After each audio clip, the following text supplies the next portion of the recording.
The wooden crate measured 3 feet long, stamped with American ordnance markings and covered in North African dust. It sat on a table in a requisitioned villa outside Tunis, surrounded by 5 Wehrmacht officers who had travelled from Berlin specifically to examine its contents. The date was March 18, 1943. Inside the crate lay 2 examples of a weapon that would fundamentally alter German anti-tank doctrine for the remainder of the war. The senior officer present, Oberst Heinrich Macher from the Army Weapons Office, used a pry bar to open the crate himself, rather than delegating the task to an aide. The wood creaked and split. Inside, packed in straw and oiled paper, were 2 American M9 bazookas, captured 3 days earlier from a destroyed half-track near the Kasserine Pass. One weapon was intact. The other had been damaged by shrapnel, but remained complete enough for technical analysis. Macher lifted the intact bazooka from its packing. It weighed 13 pounds. The tube was 5 feet long, open at both ends, with a simple shoulder stock and primitive sighting mechanism.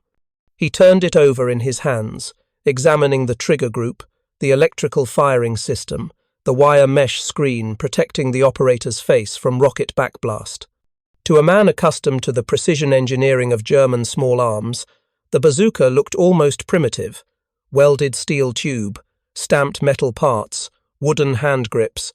Nothing about its construction suggested sophistication. "This is what's been destroying our tanks?" one of the younger officers asked. His tone carried skepticism mixed with concern. Reports from the front lines had described American infantry knocking out Panzer IIIs and IVs at ranges of 100 yards or more with these shoulder-fired weapons. The reports had seemed exaggerated, the product of combat stress and confused identification.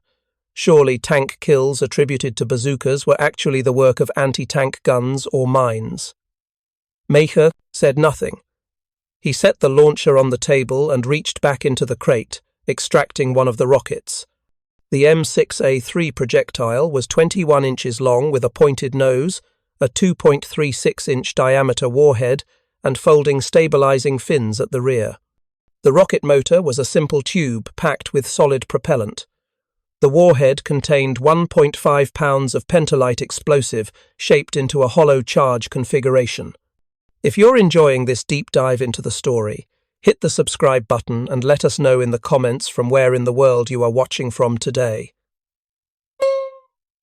German engineers had developed shaped charge munitions for engineering purposes, for destroying fortifications and obstacles.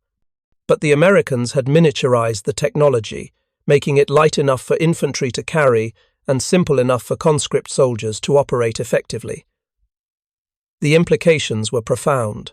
For the first time in the war, ordinary infantrymen possessed a weapon capable of defeating tank armor without requiring specialized training, complex fire control equipment, or crew-served weapons that took minutes to set up.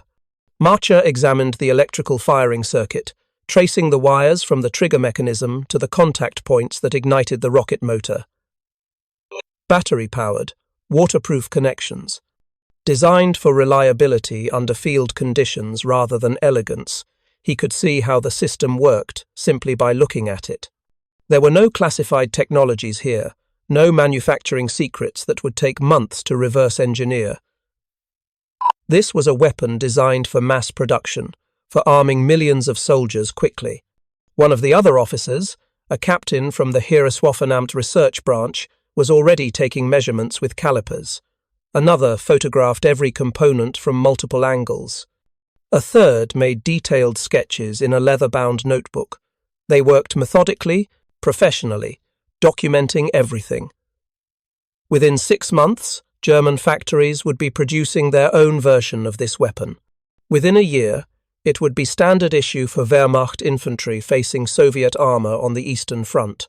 But on that March afternoon in Tunisia, surrounded by the evidence of American industrial ingenuity, the German officers were confronting an uncomfortable truth. Their enemy had solved a problem that German engineering had failed to address adequately.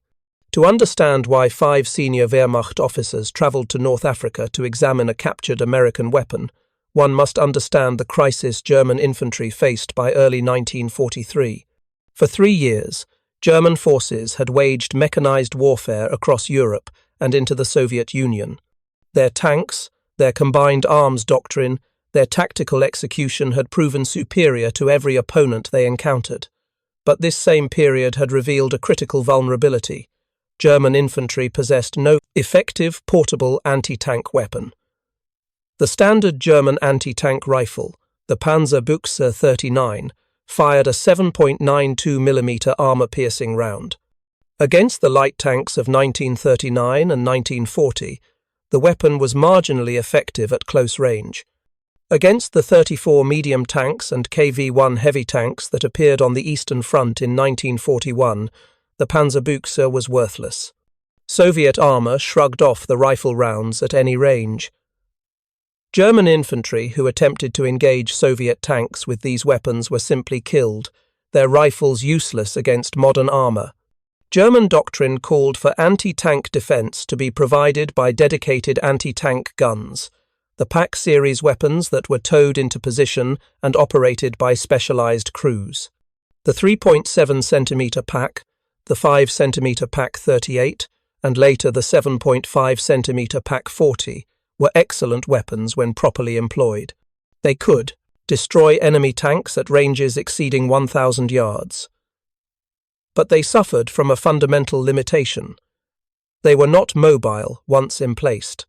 A Pak gun crew needed minutes to set up their weapon, to dig it in, to prepare firing positions.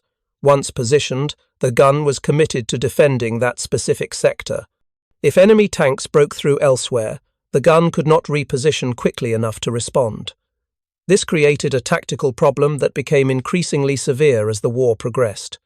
German infantry operating away from prepared positions, advancing through contested terrain, conducting reconnaissance, or holding extended defensive lines, had no answer to enemy armor. If a Soviet tank appeared, German riflemen had three options: call for artillery support, which took time and was not always available, withdraw, surrendering the position, or attempt close assault with magnetic mines and bundled grenades, tactics that required suicidal courage and rarely succeeded. The German army had attempted to address this gap with the Panzerfaust, a single-shot disposable weapon using a hollow charge warhead. Early versions appeared in 1942, but the Panzerfaust had severe limitations.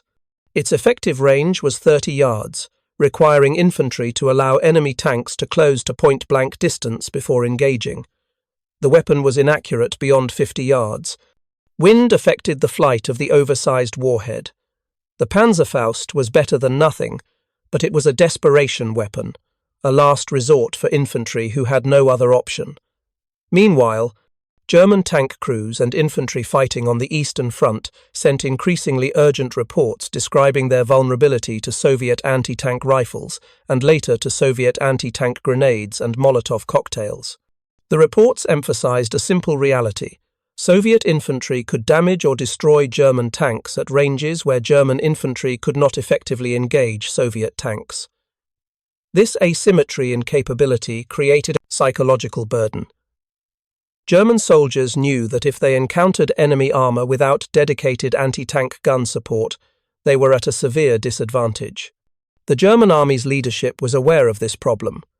The Heereswaffenamt, the Army Weapons Office, had funded research into shaped charge technology throughout the 1930s. German scientists understood the physics of hollow charge warheads, understood that a properly designed shaped charge could penetrate armor far thicker than conventional explosives. But transforming this understanding into a practical infantry weapon had proven difficult. Early German shaped charge devices were too heavy, too complex, or too unreliable for field use. While German engineers struggled with the theoretical challenges of creating a portable anti-tank weapon, American designers approached the same problem from a different direction.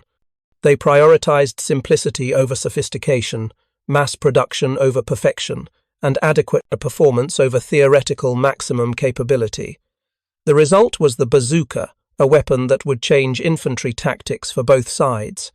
The bazooka's development began in 1941 at the Aberdeen Proving Ground in Maryland. Lieutenant Edward Uhl, a young ordnance officer, was assigned to work with Dr. Clarence Hickman on rocket propulsion research. Hickman had been developing small rockets for various applications, including a proposed rocket-propelled grenade. The rockets worked well enough, but the delivery system remained problematic. Hand-thrown rockets lacked range and accuracy. Rifle-launched rockets created excessive recoil. WWII's breakthrough came from recognizing that the rocket did not need to be contained in a strong pressure vessel like conventional firearms. The rocket motor generated its own propulsion. All the launcher needed to do was point the rocket in the right direction and provide a stable platform for ignition. A simple tube would suffice. The tube could be thin-walled, lightweight, open at both ends to allow the rocket exhaust to escape to the rear. This eliminated the need for heavy construction that characterized conventional guns. Working in a makeshift laboratory, WWII and Hickman assembled the first prototype in May 1942. The launcher was a length of steel pipe, 1.5 inches in diameter, with a wooden shoulder stock attached and a simple electrical firing mechanism. The rocket was a modified version of Hickman's experimental design, with a shaped charge warhead at the front and a small solid-fuel motor at the rear. They tested the prototype at an outdoor range, firing at a steel plate target from 50 feet. The rocket functioned. It flew reasonably straight, and the shaped charge warhead penetrated the steel plate, creating a hole 3 inches in diameter.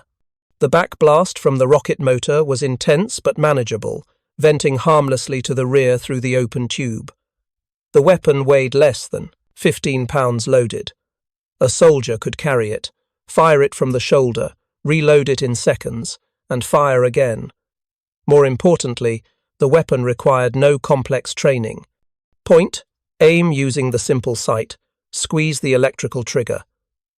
The rocket did the rest. Army ordnance officers who observed the tests immediately recognized the weapon's potential. They ordered accelerated development and authorized production of an initial batch for field testing. By October 1942, the first M1 bazookas were being issued to troops preparing for Operation Torch, the Allied invasion of North Africa. The weapon acquired its nickname from its resemblance to a musical instrument used by radio comedian Bob Burns, a crude horn made from pipes and a funnel. Soldiers thought the launcher looked similar, and the name stuck. The bazooka's first combat use came on November 8, 1942, during the landings in North Africa. American infantry used the weapons against French tanks and fortifications at Oran and Casablanca. The results were mixed but promising. At close range, the bazooka could penetrate the armor of light and medium tanks. At longer ranges, accuracy became problematic, and the rocket sometimes failed to detonate properly. But the weapon worked well enough to justify continued production and refinement. By early 1943, improved versions of the bazooka were reaching front-line units in Tunisia. The M9 variant featured better sights, improved electrical connections, and more reliable rockets. American infantry began engaging German armor with increasing confidence. Bazookas destroyed German tanks and armored vehicles in small unit actions across the North African theater.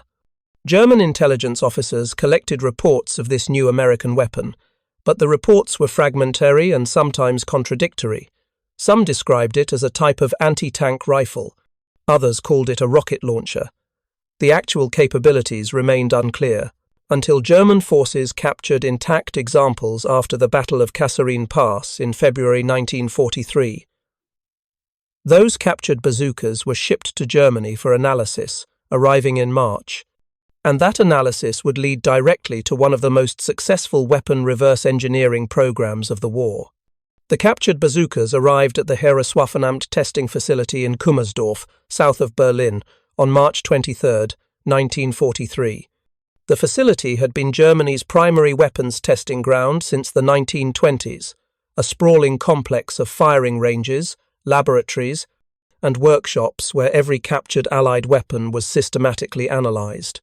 The bazooka examination was assigned to Oberingenieur Heinrich Langweiler, a veteran weapons designer who had worked on German anti-tank rifle development since 1938. Langweiler's first task was destructive testing. He needed to understand exactly how the shaped charge warhead functioned, which required cutting open a rocket and examining the internal configuration of the explosive charge. The M6A3 rocket was carefully disassembled in a blast-proof laboratory. The warhead contained a cone-shaped copper liner nested within the pentalite explosive. When the explosive detonated, it collapsed this copper liner into a high-velocity jet of molten metal and plasma that could penetrate armor through kinetic energy and thermal effects rather than simple blast force. German engineers were familiar with this principle. Their own research into shaped charges dated back to the mid-1930s, and German munitions already used shaped charge technology in some applications. But the American implementation was remarkably efficient. The copper liner was precisely formed, the explosive charge was carefully calculated, and the standoff distance between the warhead nose and the actual explosive cone was optimized for maximum penetration. When Langweiler's team tested the American rocket against homogeneous armor plate, they measured penetration of approximately 100 millimeters at optimal standoff distance. This was sufficient to defeat the frontal armor of most German tanks in service, and more than adequate against Soviet 34 tanks, which had maximum armor thickness of 45 millimeters on the turret front. The launcher itself was even more instructive. Langweiler disassembled the M9 Bazooka completely, laying out every component on a clean workbench and photographing each part. The electrical firing system used 2 standard flashlight batteries connected to a simple trigger switch. When the operator squeezed the trigger, it completed the circuit and sent current through wires to an electrical igniter in the base of the rocket. The igniter sparked, lighting the solid propellant in the rocket motor. The entire system contained perhaps 30 individual parts, none of them particularly complex. What impressed Langweiler most was the launcher's simplicity of manufacture. The tube was welded steel, formed from sheet metal rather than machined from solid stock. The shoulder stock was laminated wood, cheap and easy to produce. The sighting mechanism consisted of a simple peep sight and front post, adequate for engagement ranges of 100 yards or less. There were no precision-machined components, no parts that required specialized tooling or skilled craftsmen to produce. An automotive factory could manufacture these launchers using existing equipment with minimal modification. Langweiler prepared his report over the following 2 weeks. His conclusion was straightforward. The American bazooka represented a practical solution to the infantry anti-tank problem, and Germany should immediately develop a similar weapon. He noted several areas where German engineering could improve on the American design. The tube could be larger in diameter, allowing for a bigger rocket with a more powerful warhead. The sighting system could be more sophisticated, improving accuracy at longer ranges. The rocket motor could be redesigned for better ballistic performance, but the fundamental concept was sound and proven in combat. His report reached the desk of General Karl Becker, head of the Army Weapons Office, in mid-April 1943. Becker had been receiving increasingly urgent requests from field commanders for better infantry anti-tank weapons. The Eastern Front was consuming men and equipment at rates that exceeded Germany's ability to replace losses. Soviet tank production was accelerating, with factories beyond the Ural Mountains producing thousands of 34 tanks that German infantry could not effectively engage without dedicated anti-tank guns. The Panzerfaust was in development but remained limited in range and accuracy. The captured American bazooka offered a proven alternative that could be in production within months rather than years. Becker authorized immediate development of a German bazooka on April 20th, 1943. The project was designated Raketenpanzerbuchse, literally rocket armor rifle, though it would become better known by its nickname Panzerschreck, or Tank Terror. The contract for development and production was awarded to Hassag Hugo Schneider AG, a metalworking firm in Leipzig that had experience manufacturing artillery shells and small arms ammunition. Hassag was ordered to have the first production models ready for field testing by autumn 1943, giving them less than 6 months to design, test, and establish production of an entirely new weapon system. The German engineers assigned to the Panzerschreck project made several significant modifications to the American Bazooka design. These changes reflected both German engineering philosophy and the practical lessons learned from examining the captured weapons. The most obvious difference was size. Where the American M9 Bazooka had a tube diameter of 1.5 inches, the German Panzerschreck used a tube with an internal diameter of 88 millimeters, approximately 3.5 inches. This larger diameter allowed for a much bigger rocket with a substantially more powerful warhead. The German rocket, designated Raketenpanzerbuchsegranate, weighed 7.3 pounds compared to 3.4 pounds for the American M6A3 rocket. The German warhead contained nearly 1.5 pounds of explosive compared to slightly less than 1 pound in the American rocket. This increased explosive charge, combined with a larger and more precisely formed copper cone liner, gave the Panzerschreck rocket a penetration capability of approximately 160 millimeters of homogeneous armor at optimal range. This was sufficient to defeat the frontal armor of any Allied tank then in service, including the Soviet KV-1 heavy tank and the American M4 Sherman. The launcher itself was longer and heavier than the American Bazooka.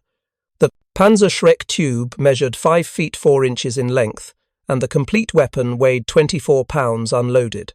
This was nearly twice the weight of the M9 Bazooka, making the Panzerschreck less portable but more stable when firing. The increased weight helped absorb recoil and reduced the tendency for the launcher to shift during firing, improving accuracy. German engineers also added a protective shield to the launcher. The shield was a curved steel plate mounted just forward of the shoulder stock, with a small vision port for the gunner to sight through. This shield protected the operator's face and upper body from the rocket's backblast, which was considerably more intense than the American Bazooka due to the larger rocket motor. Early testing had revealed that the Panzerschreck's backblast could cause serious burns to unprotected operators, particularly in cold weather when soldiers might be wearing less face protection. The shield solved this problem, though it added several pounds to the weapon's weight and made it more cumbersome to carry. If you find this story engaging, please take a moment to subscribe and enable notifications. It helps us continue producing in-depth content like this. The sighting system on the Panzerschreck was more sophisticated than the simple peep sight used on the American Bazooka. German engineers installed a ladder sight graduated for ranges up to 150 meters, with windage adjustment capability. This reflected German precision in fire control equipment and also acknowledged that the larger, faster German rocket had a flatter trajectory than the American version, making accurate shots at longer ranges more feasible. Hassag established production of the Panzerschreck at their Leipzig facility in August 1943. The first production model, designated Raketenpanzerbuchse 54, began reaching Wehrmacht units on the Eastern Front in October 1943. Initial production was limited, with only a few hundred launchers manufactured in the final months of 1943.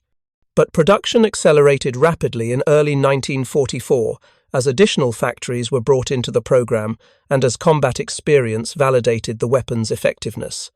By mid-1944, German factories were producing approximately 25,000 Panzerschreck launchers per month, along with hundreds of thousands of rockets.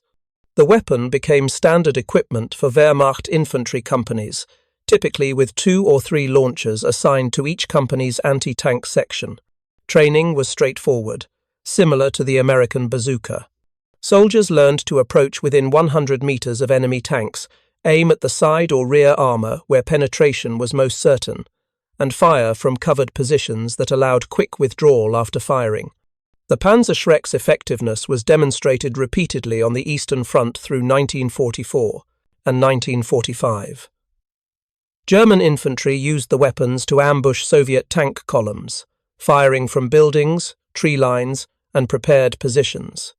A well-trained Panzerschreck team could destroy a Soviet tank with a single shot, then relocate before return fire could be directed at their position.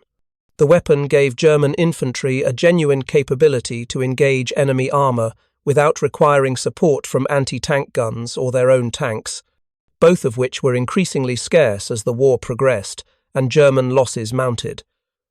Soviet tankers learned to fear the Panzerschreck, much as American Marines had learned to respect the Bazooka. Tank commanders became more cautious, less willing to advance without infantry support, more likely to suppress suspected anti-tank positions with machine gun and cannon fire before moving forward. This caution slowed Soviet advances, though it could not stop them. By 1944, the Soviet Union's material superiority was too great for any single weapon to offset, but the Panzerschreck allowed German infantry to inflict disproportionate casualties on Soviet armor throughout the war's final years. The first American tankers to face German Panzerschreck fire experienced a strange and unsettling revelation. They were being attacked with a weapon that was fundamentally based on their own technology, copied and improved by an enemy who had turned American innovation against American soldiers. The initial encounters came in Italy in early 1944, where German forces defending the Gustav Line south of Rome began using newly issued Panzerschrecks against advancing Allied armor. On February 12, 1944, a platoon of M4 Sherman tanks from the 1st Armored Division was supporting an infantry assault near the town of Cassino. The tanks were advancing along a narrow road flanked by damaged buildings when German infantry opened fire from prepared positions. The first indication that something new was being used came when a Sherman at the head of the column was struck on the right side of the hull.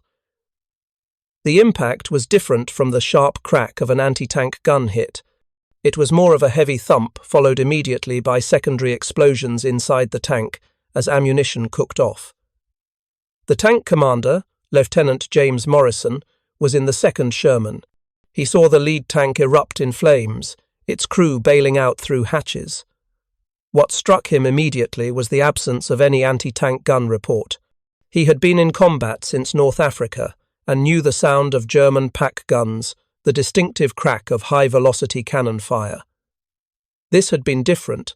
He reported over the radio that the lead tank had been hit, but that he couldn't identify the source of fire. Seconds later, his own tank was struck. The impact came from the left side, from a building approximately 75 yards away. Morrison heard the explosion, felt the tank shudder, and then smelled smoke. His driver reported that the engine was damaged and they were losing power. Morrison ordered his crew to abandon the tank. As they exited through the hatches, German machine gun fire forced them to take cover behind the disabled Sherman. Morrison could see a hole in the left side of the hull, a clean penetration perhaps 4 inches in diameter with scorched metal around the edges. The hole was characteristic of a shaped charge weapon, but far too large to be from a Panzerfaust, which he had encountered before. When American forces finally cleared the German positions later that day, they recovered several expended Panzerschreck launch tubes and unfired rockets. The weapons were immediately sent to Allied intelligence for analysis. What the intelligence officers discovered was both impressive and troubling. The Germans had not merely copied the American Bazooka, they had improved it substantially. The German rocket was larger, more powerful, and more accurate. The launcher was better constructed with features like the protective shield that showed careful attention to operator safety. The sighting system was superior to the American version. The intelligence report noted with some irony that American troops would now face a weapon derived from American technology, but superior to the original in several respects.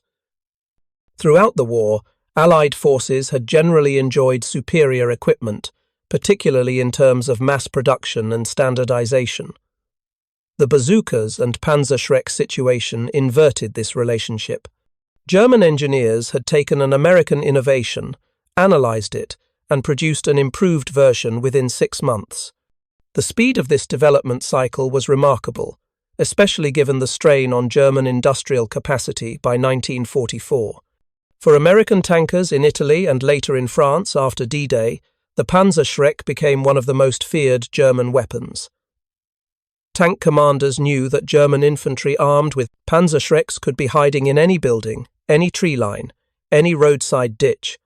The weapon's range of 150 meters meant that German anti-tank teams could engage American tanks before the tanks could effectively suppress them with machine gun fire. The Panzerschreck's penetration capability meant that a single shot could destroy a Sherman if it struck the side or rear armor. This knowledge changed American tank tactics. Commanders became more cautious about advancing through urban areas without infantry support. They learned to suppress suspected German positions with high explosive rounds before moving forward. They kept tanks dispersed to prevent multiple vehicles from being caught in a single ambush. These were sensible tactical adaptations, but they represented a psychological shift.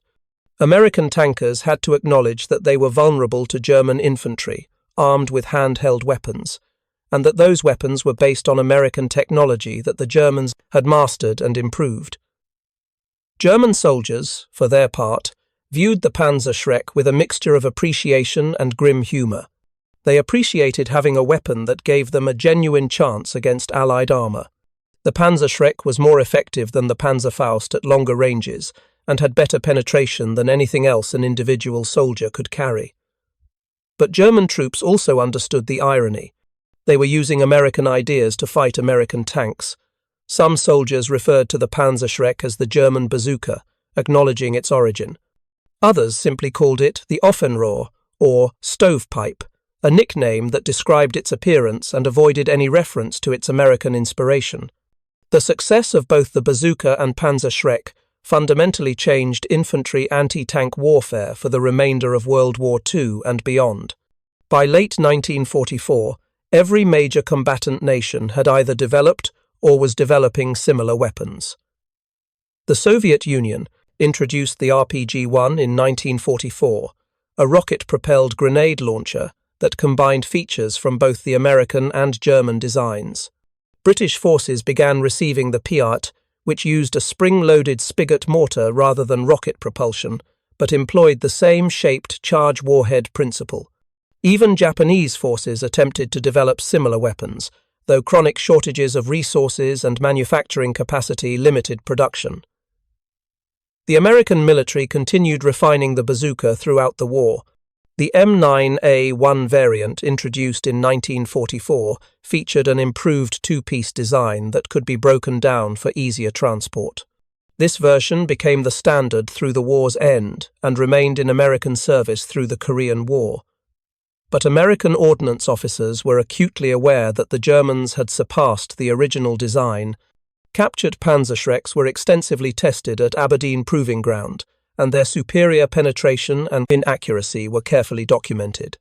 This led to an unusual situation where American engineers were now studying German improvements to an American weapon in order to develop better American rockets. The irony was not lost on the ordnance officers involved.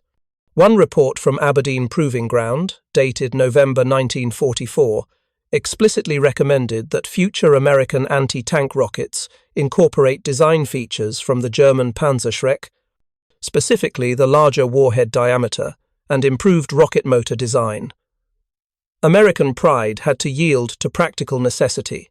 If the Germans had made the weapon better, those improvements should be adopted regardless of their origin. German production of the Panzerschreck continued until the final weeks of the war in Europe. Hassag and other contracted manufacturers produced approximately 314,000 Panzerschreck launchers between October 1943 and May 1945. Several million rockets were manufactured, though exact figures are difficult to determine due to incomplete records from the war's chaotic final months.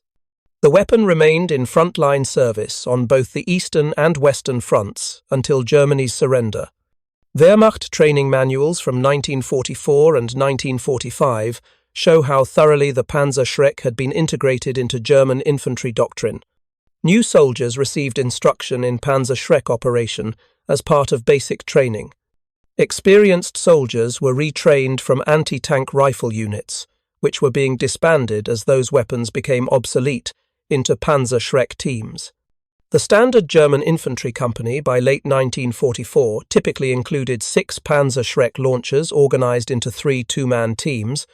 giving company commanders substantial organic anti-tank capability. The weapon's psychological impact on both sides persisted through the war's end. German soldiers felt marginally less helpless when facing Allied armor, knowing they possessed a weapon that could destroy tanks at reasonable ranges. This confidence, while it could not alter the war's outcome, made German defensive positions more dangerous and increased Allied casualties in the grinding advances through Italy, France, and into Germany itself. Every hedgerow in Normandy, every building in a French town, every tree line in the Ardennes potentially concealed a Panzerschreck team waiting to ambush Allied tanks. Allied tankers developed deep respect for the weapon. After-action reports from American, British, and Canadian armoured units consistently cited Panzerschreck fire as a significant threat, often more dangerous than German anti-tank guns because the launchers were easily concealed and required no crew-served setup time. A single German soldier with a Panzerschreck could disable or destroy a 30-ton tank, and the launcher's lack of muzzle flash or significant firing signature made it difficult to locate and suppress the shooter before he could fire and relocate. The weapon's effectiveness was reflected in casualty statistics. American tank losses in Northwest Europe after D-Day included substantial numbers attributed to Panzerfaust and Panzerschreck fire, though distinguishing between the two weapons in combat reports was often difficult. British tank losses in the campaign from Normandy to the Rhine similarly showed that German infantry anti-tank weapons were destroying significant numbers of Allied armoured vehicles. These were not catastrophic losses that threatened Allied operational success, but they were steady, persistent casualties that validated German investment in reverse engineering the Bazooka design. The Bazooka and Panzerschreck established a template for infantry anti-tank weapons that persisted for decades after World War II ended. When the United States military began developing new anti-tank systems in the late 1940s and early 1950s, they built on the foundation established by the Bazooka. The M20 Super Bazooka, introduced in 1950 and used extensively in Korea, featured a 3.5-inch diameter tube and significantly improved rockets, but retained the same basic operating principle as the original M1 from 1942. Soviet military planners, who had observed both American and German rocket launchers during the war, developed their own extensive family of rocket-propelled grenade launchers. The RPG-2 and later the RPG-7 became standard equipment for Soviet infantry and were exported to Allied nations and guerrilla movements worldwide. These weapons trace their conceptual lineage directly to the Bazooka and Panzerschreck, using similar-shaped charge warheads and rocket propulsion in a shoulder-fired package. The RPG-7 in particular would become one of the most widely distributed weapons in history, with tens of millions manufactured and used in virtually every conflict since its introduction in 1961. The Germans themselves, after the war's end, were prohibited from manufacturing weapons under occupation regulations. But German engineers who had worked on the Panzerschreck found employment in other nations' weapons programs. Some were recruited by the United States under Operation Paperclip, where their expertise in rocket technology contributed to American missile development. Others went to the Soviet Union, where they worked on various military projects, including anti-tank weapons. The knowledge they carried with them, the lessons learned from rapid reverse engineering and improvement of the American bazooka, informed weapons development in both Cold War superpowers. The specific tactical lessons from Bazooka and Panzerschreck employment in World War II became standard doctrine in post-war militaries.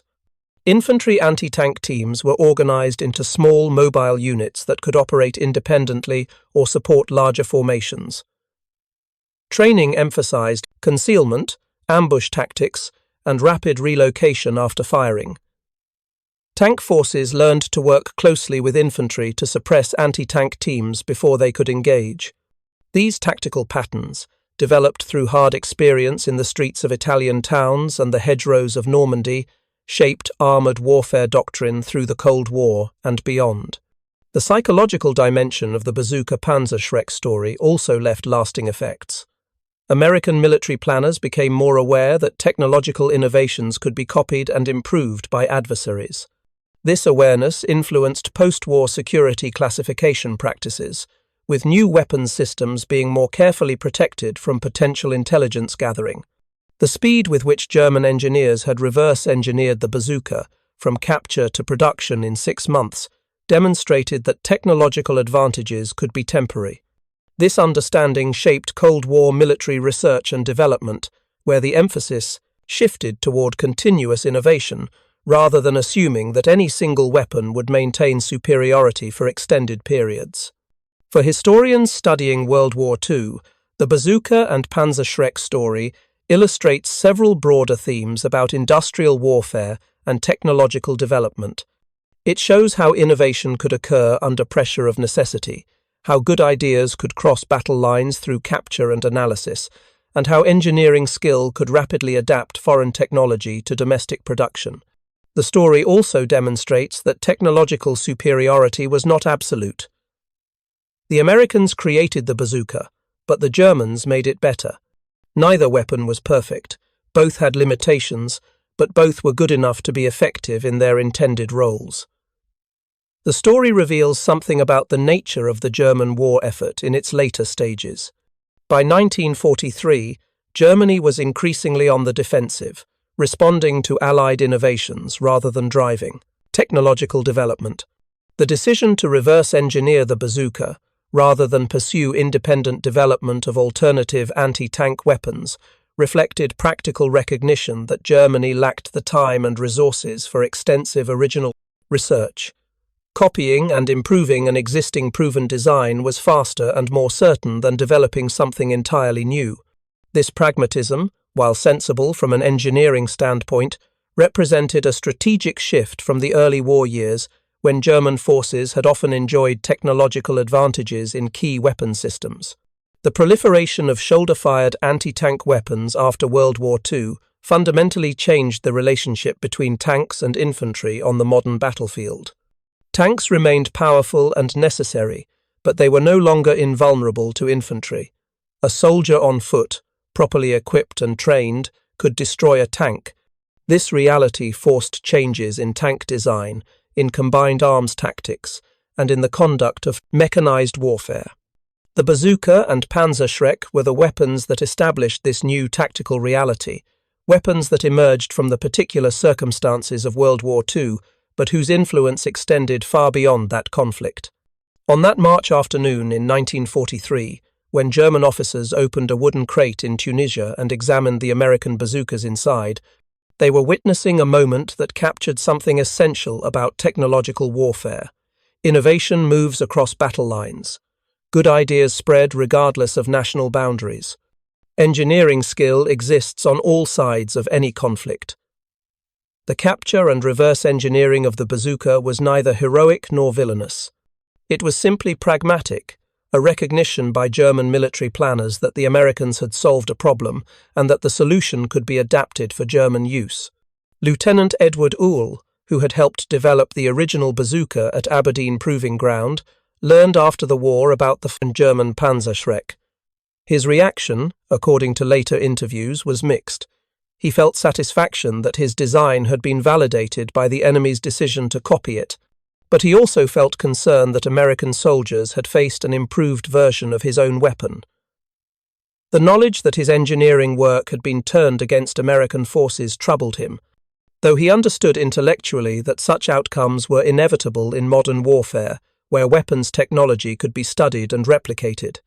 The soldiers who used these weapons, American and German alike, developed their own perspectives divorced from questions of innovation and engineering pride. For an American infantryman in France in 1944, the bazooka was simply a tool that gave him a chance against German armor. For a Wehrmacht soldier on the Eastern Front, the Panzerschreck was a weapon that made Soviet tanks vulnerable. Neither group spent much time contemplating the irony that they were using essentially the same technology against each other. They were focused on survival, on completing their missions, on using whatever tools they had available as effectively as possible. The technical specifications of these weapons, carefully documented in ordnance manuals and intelligence reports, tell one kind of story. Tube diameters, rocket weights, penetration values, effective ranges. These are quantifiable facts that can be compared and analysed.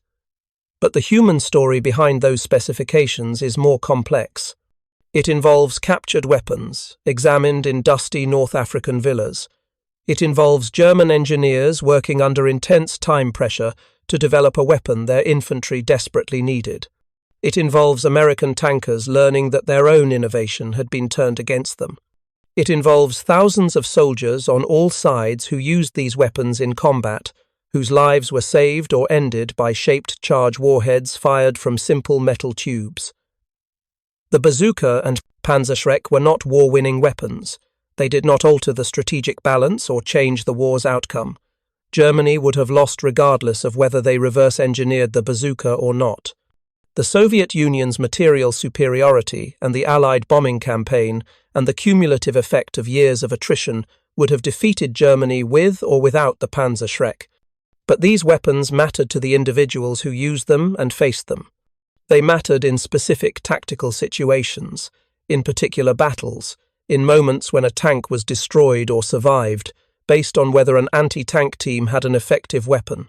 This is perhaps the most important lesson from the entire story. Wars are decided by grand strategy, by industrial capacity, by the accumulation of countless tactical victories and defeats. But those tactical outcomes depend on soldiers having tools that work. The Bazooka gave American infantry a tool that worked against enemy armor. The Panzerschreck gave German infantry a similar tool. Both weapons were products of necessity, engineered solutions to practical problems, designed to be manufactured quickly and used by minimally trained soldiers under combat conditions. The fact that one was copied from the other, that German engineers examined American weapons and produced improved versions within 6 months, demonstrates both the universality of good engineering principles and the futility of trying to maintain permanent technological advantages in warfare. Innovation spreads. Ideas cross borders. Solutions to tactical problems, once discovered, can be replicated by any competent engineering establishment with access to examples and sufficient manufacturing capacity. 75 years after the war ended, both the M9 Bazooka and the Panzerschreck 54 exist primarily in museums and private collections. They are historical artifacts, relics of a particular moment in military technology, but their descendants remain in service worldwide. Shoulder-fired anti-tank weapons are standard equipment for infantry forces in every modern military. The principle, established by the Bazooka, that a single soldier with a portable launcher can destroy armoured vehicles, remains as valid today as it was in 1943. The technology has evolved, warheads are more sophisticated, guidance systems are more advanced, but the fundamental concept endures. When those German officers first saw the American Bazooka in that captured wooden crate, they recognized immediately what it represented. Not American ingenuity specifically, but human ingenuity applied to the problem of making infantry more effective against armor. That recognition led them to copy and improve the design, to put their own engineering skill towards solving the same problem. The result was the Panzerschreck, a weapon that terrorized Allied tankers while vindicating the basic soundness of the Bazooka concept. This cycle of innovation, capture, analysis, improvement, and deployment is the rhythm of technological warfare, playing out across all conflicts, continuing to this day wherever armies meet in combat. Thank you for watching. For more detailed historical breakdowns, check out the other videos on your screen now, and don't forget to subscribe.